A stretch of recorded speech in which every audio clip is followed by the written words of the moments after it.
Just when you thought the LA Clippers might be getting back on track, they take 4 or 5 steps back with an atrocious loss to the Philadelphia 76ers at home.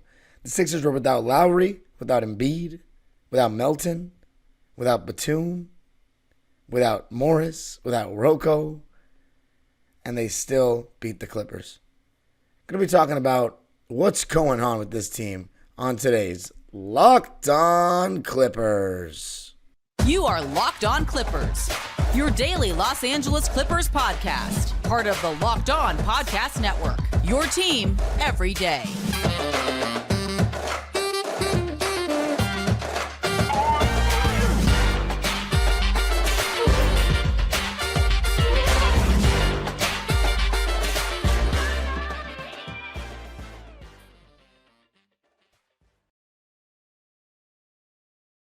Yes, sir. You were locking in with the Clips. Thank you for making Locked On Clippers the first listen of your day, your team every day.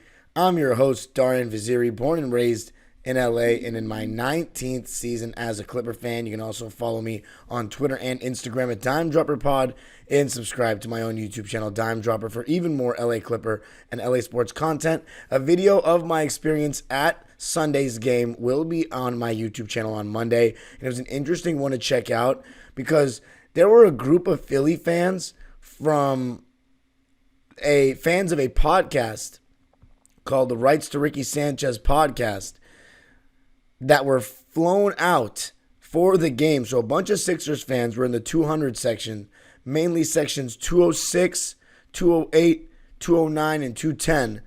And they were causing a ruckus. You got to see a little back and forth there and more. And Locked On Clippers, of course, is free and available wherever you get your podcasts, including YouTube. Let me know anything that you thought of this game.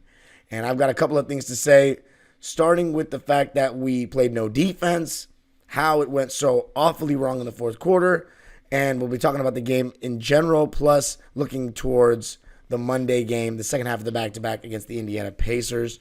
And before we get started, this episode is brought to you by Prize Picks. Prize Picks is the best daily fantasy sports platform in North America. All you got to do is go to prizepicks.com/LockedOnNBA and use code LockedOnNBA for a first deposit match up to $100. All right. Clippers had a chance. After those Portland games, I was trying my best to be optimistic that, look, this is the start of the Clippers going on one last run to close the season. They're doing it on a high, so we go into the playoffs with momentum. Even if we don't get a top 3 seed, those 2 games against Portland, we're going to kickstart the last stretch of the season for us. Well, nope. Looks like anytime we play a half-decent team recently, we get beat. This one was 121-107 Sixers in Los Angeles. No Nicholas Batum, who was supposed to make his return. We did a video tribute, by the way, and combined it with KJ and Rocco. Rocco, who wasn't even there. KJ getting any video tribute or any thank you from our organization is insane. Just taking away from Nico Batum's spotlight like that was just poor from the Clippers organization. But we were down from the start of the game, 41-29. I think a little bit it was the Sixers just shooting lights out from 3. A lot of tough shots to start the game, like contested threes. But overall, another lazy start. Again, one of these matinee games where we just don't have very good intensity defensively. And when we're not hitting it off or hitting the ground running offensively, and teams are getting in transition against us, we tend to crumble. We don't get back.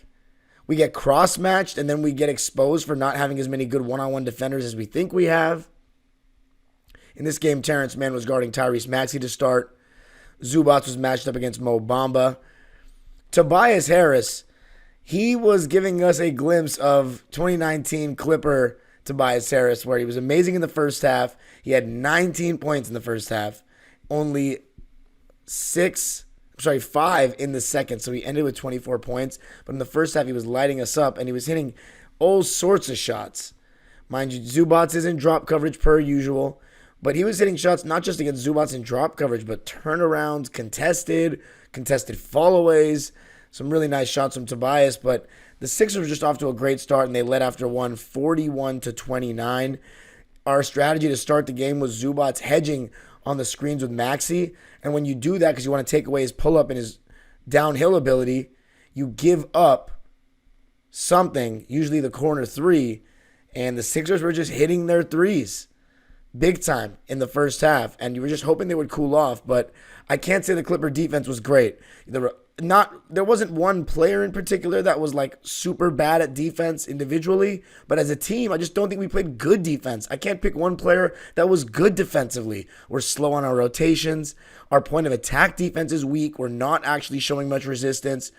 If it's a Zubats, I mean, I'm not going to say he was terrible, but he wasn't very good. He got a couple of blocks from my memory, at least one. He got 4, actually. So, yeah, he had some good moments of rim protection, and he was definitely better than our other centers. He was actually a +5 in the plus-minus and didn't come back in the fourth quarter, which was very concerning, and I'm going to talk about that more. But he wasn't fantastic, in my opinion, defensively. I don't think he was terrible coming out and coming out to the level of the screen, but in drop, he wasn't as good as normal. In the third quarter, we switched to drop a little bit, and Tyrese Maxey turned the corner on him fairly easily a couple of times. So nothing was really stopping Philly. And this is, again, without DeAnthony Melton, without Joel Embiid. It's very disappointing. You want to get 3 wins in a row. You should get 3 wins in a row. This game was supposed to mean a lot for Harden, and I honestly think his defensive effort wasn't too bad. When he was guarding guys that he stood a chance against, I thought he was showing hands and trying to do a decent job of contesting and not giving up and not letting them score super easily or get by him super easily. But when he was guarding guys that were quicker, he was struggling. You know, at this point, even in the playoffs, I'm not expecting good defense from James Harden. I'm expecting passable defense. We got to be honest about who he is at this point. Just a couple of months where he was playing decent defense when he first got on the team and was getting a couple of steals per game. It seems like that's kind of, he'll still get a couple of steals, but it seems like saying James Harden was good defensively in this game, I haven't said he was good defensively in a while. You know, and I just think I don't want to expect that anymore. But honestly, James, in the first half, was our best player. He had a double-double. He had a couple of and ones in the first quarter when nobody was hitting shots. And the Philly contingent of the crowd was definitely hating on Harden, as they should. But James Harden, he was doing a decent job in the first half compared to our other players. We actually ended the second quarter pretty well after going down 17. And part of that was James Harden. There was even one time where he got an offensive rebound and kicked it out to Kawhi Leonard for his only made 3 of the game. I have to say the Philadelphia 76ers defense was better than ours. And Nick Nurse, he is going to make sure that the star player of your team does not beat you or go off. And they doubled Kawhi, and also they made sure they ran him off the line. And a couple of times, Kawhi he looks slow attacking closeouts. And a lot of stuff he does is just kind of slow. Not that it's not effective, but he doesn't, as I've said many times, he doesn't necessarily work quickly off the catch. He works pretty quickly in isolation and efficiently relative to other guys in the league, but the act of it, the actual physical movement of it, isn't very fast. And that applies to when they ran him off the line. He wasn't really getting downhill or hitting the jets or creating much separation when he was pump faking and stepping in. Also, a very interesting defensive strategy against Harden towards the end of the first quarter, where they had like one guard sitting right behind the initial defender guarding him and like leaving somebody open and then just rotating. It was very interesting. But yeah, the first quarter was no good. Clippers got off to an awful start to the second. Again, no Bones Highland being used in this game. Paul Reed was in drop coverage versus James Harden. And as for Daniel Tice, he was actually switching out onto guards 2 through 5. So we were switching 2 through 5. He was switching out onto the 2s. And we had guys like Norman Powell and Amir Coffey guarding Paul Reed at times. And we didn't get taken advantage of it too badly. But one thing that hurt us was Daniel Tice missing 2 point-blank layups on rolls in that second quarter, and the Sixers just did not miss. And I thought it was very weird, not weird, but just a misstep that Ty Lue did not call timeout for so long in that second quarter when the momentum was completely turning against us. We were going down 17 when the Sixers weren't missing. I just couldn't believe that he didn't. It felt like a lack of urgency from Ty and just like a confidence that we're going to get back in the game when it didn't. Nothing showed, and we showed no indication of that at the time, I should say. Norman Powell was like the only one playing well, scoring off the catch on our side. KJ Martin was playing well, by the way, on their side, making shots around the basket, being in the right place, right time. Some impressive finishes from him. But we were able to end the quarter well, as I said, with Harden pick and roll and then a little bit of Kawhi isoing on the right-hand side. I thought Zubats also finished decently when given the opportunity. And in the third quarter, we actually came back. That's when PG got going. He hit multiple threes. We were able to finally get some stops as they cooled down just a bit and got out in transition. And we were able to tie the game at 65, and that would be the last time it was tied because let me look at what the second quarter score was. Clippers outscored them 27-22 in the second, and we outscored them 27-25 in the third. So it was only a 5-point game going into that fourth quarter. But coming up, going to be talking about that fourth quarter, what went so horribly wrong, down by 5 going into it, lose by 14, 121-107, but moral of the story, allowing 121 points to a 76ers team without all those players says a lot about the defense or lack of it. Coming up, going to talk about that fourth quarter dud.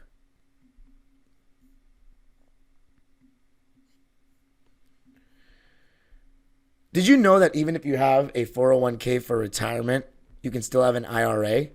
Robinhood has the only IRA that gives you a 3% boost on every dollar you contribute when you subscribe to Robinhood Gold. But get this, now through April 30th, Robinhood is even boosting every single dollar you transfer in from other retirement accounts with a 3% match. That's right, no cap on the 3% match. Robinhood Gold gets you the most for your retirement thanks to their IRA with the 3% match.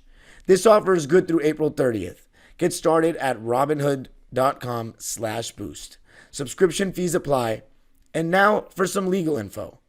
Claim as of Q1 2024 validated by Radius Global Market Research. Investing involves risk, including loss. Limitations apply to IRAs and 401ks. 3% match requires a Robinhood Gold for 1 year from the date of first 3% match. Must keep Robinhood IRA for 5 years. The 3% matching on transfers is subject to specific terms and conditions. Robinhood IRA available to U.S. customers in good standing. Robinhood Financial LLC is a registered broker-dealer. I got to tell you a little something about eBay Motors.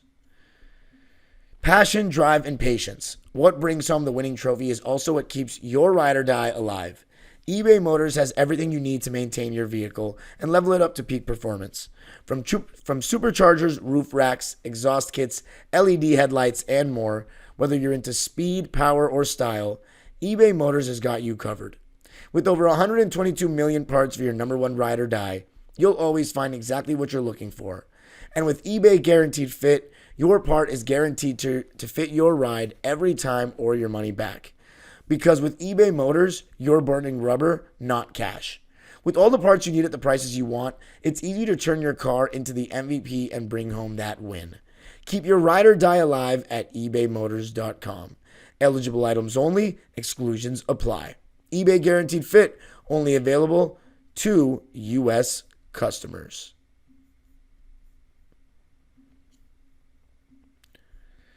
All right.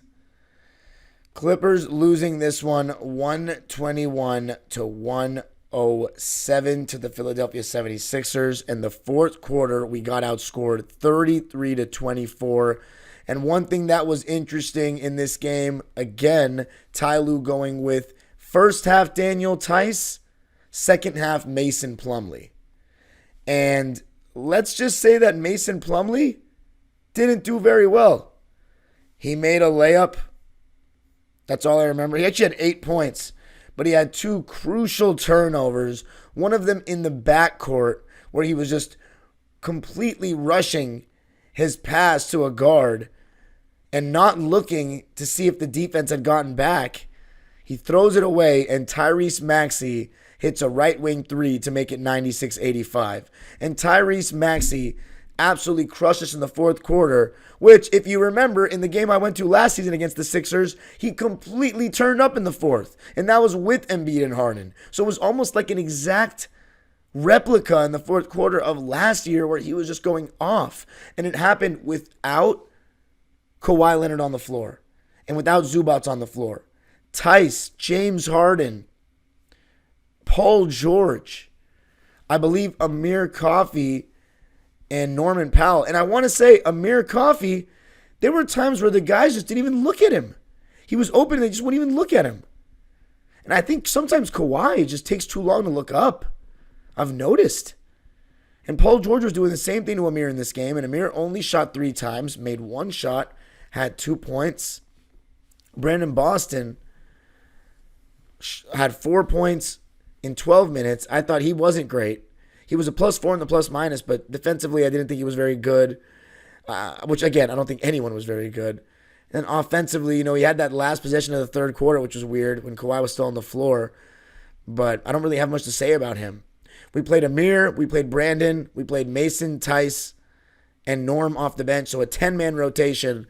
But again, the Tice minutes were only 6 minutes, and he had a donut, 0 for 2 shooting. It was those 2 layups I was talking about, 3 rebounds and 2 assists. But Mason Plumlee played 12 minutes, was 2 for 2, 4 for 4 from the line. It's funny how his stat line, looks decent, 8 points, 5 rebounds. But those 2 turnovers, they really hurt, and he was a -11, so there you go. That fourth quarter, James Harden and Paul George, they got to be able to hold down the fort when Kawhi Leonard's out. Paul George just turning the ball over again recklessly. We talked about what's the problem when Paul George is getting more on-ball reps, more pick-and-roll reps. He needs to take care of the ball. Reckless passes when they sent out defenders to the level of the screen. He's throwing the ball away. When he gets blitzed, I do say sometimes he makes those good passes, but when they take the first pass away, he struggles to make those cross-court passes or those skip passes.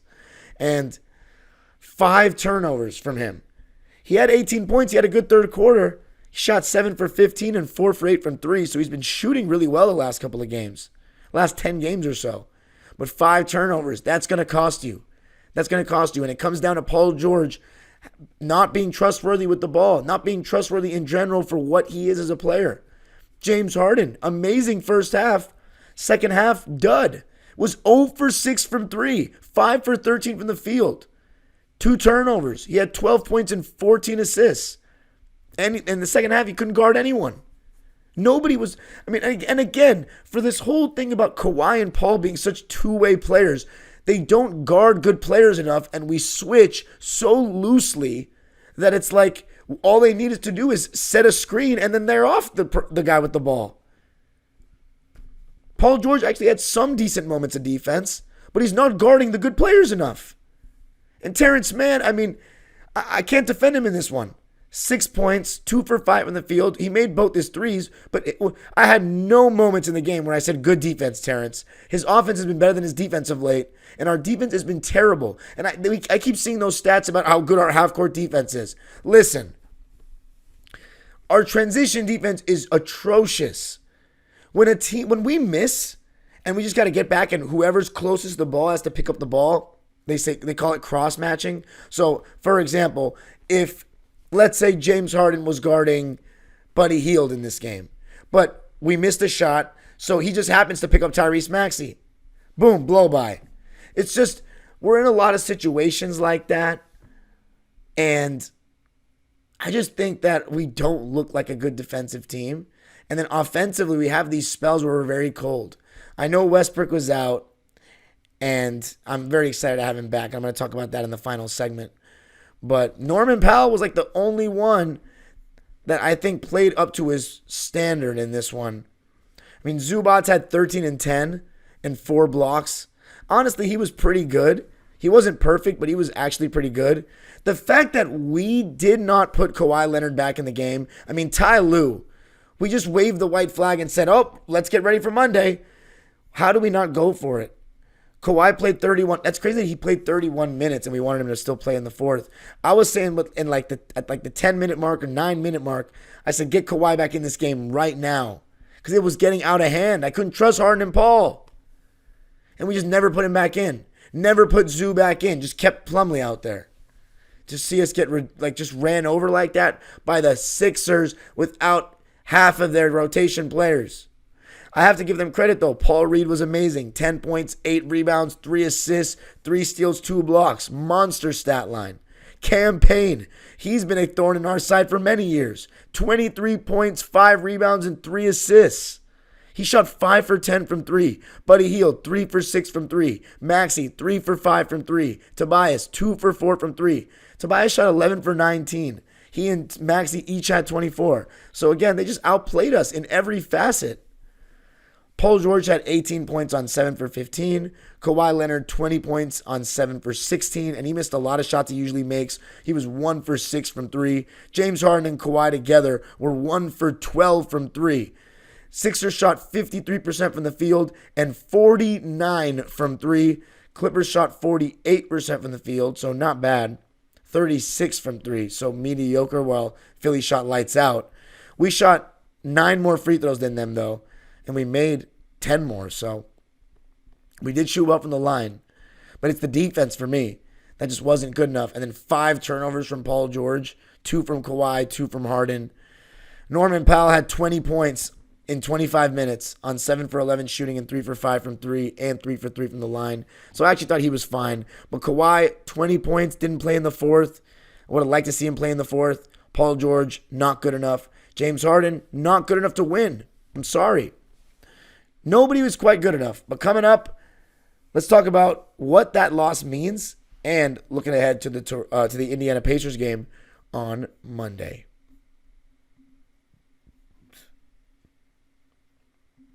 I got to tell you a little something about Prize Picks. Prize Picks is America's #1 fantasy sports app with over 3 million members. We are the easiest and most exciting way to play daily fantasy sports. It's just you against the numbers. All you got to do is pick more than or less than on 2 to 6 player stat projections and watch the winnings roll in. It's demon time on Prize Picks. You can now win up to 100 times your money with as little as 4 correct picks. You can turn $10 into $1,000. Demons and Goblins are the newest and most exciting way to play at Prize Picks. Squares marked with red demons or green goblins get you different payouts. You can now win up to 100 times your money with as little as 4 correct picks. All you got to do is go to prizepicks.com/LockedOnNBA and use code LockedOnNBA for a first deposit match up to $100. That's prizepicks.com/LockedOnNBA and use code LockedOnNBA for a first deposit match up to $100. Prize Picks. Pick more, pick less. It's that easy. All right, Clippers losing this one 121-107. I know you're wondering, Darian, why are you not more mad right now? Like, is this acceptable to you? No, this is a joke. Are you kidding me? I was at that game. How are you going to do this? Like, where's the seriousness of this team? I thought we had maybe turned the corner. Maybe I was stupid to be optimistic, clearly. What was that? Don't play a lick of defense? Are we just too old? Are we just too old? Because the excuse of, we just didn't care, we weren't locking in, we weren't focused. That was game 69. That was game 6, or was it game 70? It was game 70. We're 44-26 now. The best record we can get now is 56-26, which would tie the 2013 Clippers and the 2015 Clippers. But we are now 44-26. That was game 70. And we're out here dogging it, win winnable games. Now we got the Pacers tomorrow, or Monday, who, by the way, run and gun. They play an up and down game. They don't play a lot of defense. And last time James Harden went ballistic against them in their house. But, the Pelicans are on our tails. I want to say this is a must-win game on Monday. Must win. What are we doing? What are we doing? And Ty Lue, okay, you wanted to go all out for Monday. We better win on Monday. I'm going to be there again. By the way, I set my career high for games in a season. Playoffs and regular season combined. 24. So if you're wondering why my voice sounds a little gone, I was at the game trying my best to try to yell over all these Philly fans. It was crazy. But they were all in the 200 section. It was kind of funny. But they gave them so much to cheer about. It was embarrassing. Embarrassing. We can't guard. PJ Tucker didn't play, by the way. He's been playing lately. We can't guard. I don't want to see that stupid stat about transition and like half-court defense is so good. Or half-court defense does not look good to my eyes. Does it look good to your eyes? Does it? We can't stay in front of the ball. Kawhi Leonard never guards good players anymore the last couple of months. Paul George, like, you just don't know what you're going to get from him defensively. I just don't know. So, as I said, we're pretty much locked into 4-seed or lower at this point. And I always said to you, that's not going to win the chip. We have faltered here. And we've got 12 games to make it right. 12. If we go 12-0, we can get tied for the second best record in Clipper history. It's not happening. Spoiler alert. I wish I could be more confident. But guess what? Some good news in the form of the return of Russell Westbrook. Now, some of you might say, that's not good news. Do you enjoy what you're seeing right now? We're 6-6 without the guy. There are lifeless games. That Atlanta game and this game were lifeless. That's what I mean by he adds something to the game even when he plays badly. The arena. He adds to the ambiance. He adds to this game means something. We're too quiet. We're too lethargic. We look unathletic, old, and uninspired without him. He is the heart of this team. We need him. And let's see. I'm hoping that just the energy of having him back will cause something. And then it'll be like, oh, Russ is back. The team's intact and everyone's feeling good again. Hopefully that's the narrative after Monday night. But we'll just have to see. You let me know what you think. This is a must-win game. You can follow me on Twitter and Instagram at DimeDropperPod. Subscribe to my own YouTube channel, Dime Dropper, for even more LA Clipper and LA sports content. And Locked On Clippers is free and available wherever you get your podcasts. Let me know what you thought of the episode. Let me know what you thought of the performance. And check out my vlog on Monday with the Sixers fans and just everything that went down. It was a very interesting one. Thoughts from Clipper fans after the game as well. The age-old proverb continues, go Clippers.